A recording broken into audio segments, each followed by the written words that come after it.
where we break down the stock market, global trends, and long-term investing ideas. A lot of people invest in stocks without really understanding what they're buying. They see numbers move. They see prices change. But the system feels confusing. And that's completely normal. Most people are embarrassed to ask this question. How does the stock market actually work?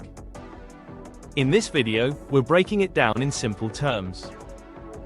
No jargon. No hype. No complicated theories. Just the basics every investor should understand. Before we start, quick disclaimer. This video is for educational and informational purposes only. I'm not a financial advisor, and this is not financial advice. Always do your own research before making any investment decisions. Let's begin. First, what is a stock? A stock is ownership. When you buy a stock, you're buying a small piece of a real company. That company could be a tech business, a retailer, or a global brand. Your share represents partial ownership in that business. Ownership of its assets. Ownership of its profits. Ownership of its future growth. You are not lending money. You are becoming an owner. If the company grows, your share can become more valuable. If the company struggles, your share can lose value. That's the core idea. Now, how do companies get onto the stock market? Companies start privately. They're owned by founders, employees, and early investors. At some point, a company may want to raise more money, to expand, to hire, to invest in new ideas. That's when they go public. This process is called an IPO, an initial public offering. During an IPO, shares are sold to the public for the first time. Once that happens, those shares can be traded on a stock exchange, like the New York Stock Exchange or the London Stock Exchange. After this point, the company usually does not receive money from daily trading. Instead, investors trade shares with each other. Which brings us to an important question.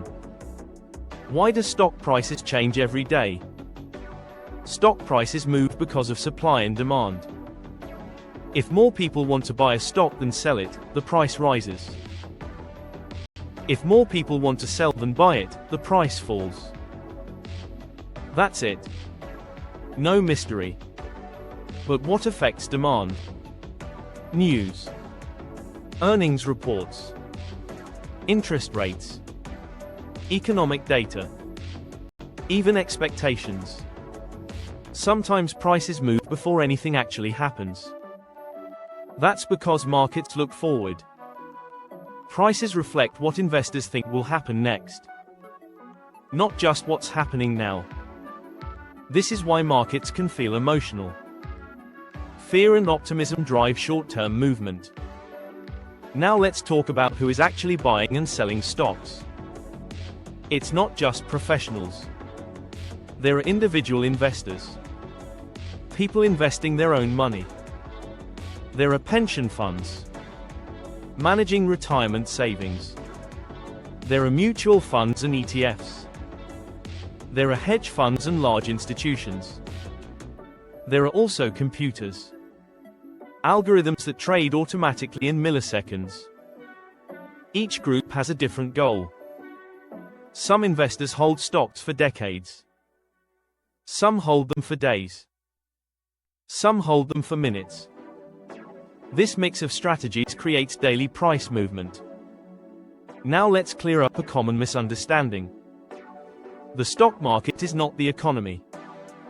The economy is about jobs, spending, and production. The stock market is about expectations.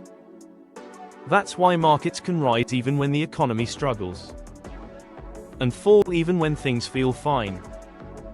Markets are pricing the future, not the present. Over time, however, markets tend to rise. Why?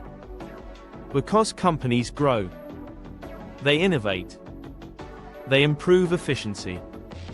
They create new products. Productivity increases. And shareholders benefit. This is why long-term investing has historically worked. But it's not smooth. Markets move in cycles. Bull markets. Bear markets. Corrections. Crashes. Volatility is part of the process. It's the price investors pay for long-term growth. Understanding this helps you stay calm when prices fall. Now let's talk about value. In the long run, stock prices follow fundamentals. Revenue. Earnings. Cash flow. A company can only grow if it creates value. In the short term, prices can be noisy. In the long term, business performance matters. This is why investing is different from gambling. Investing is ownership in productive businesses. Gambling is chance. The more you understand how the system works, the more confident you become. And confidence leads to better decisions. Here's the simple summary. Stocks represent ownership. Prices move because people buy and sell. Markets are driven by expectations. And long-term investing rewards patience. You don't need to predict the market. You don't need to be perfect. You just need to understand the basics and stay consistent. If you found this video helpful, make sure to like and subscribe. This is Digital Wealth Code, and I'll see you in the next one.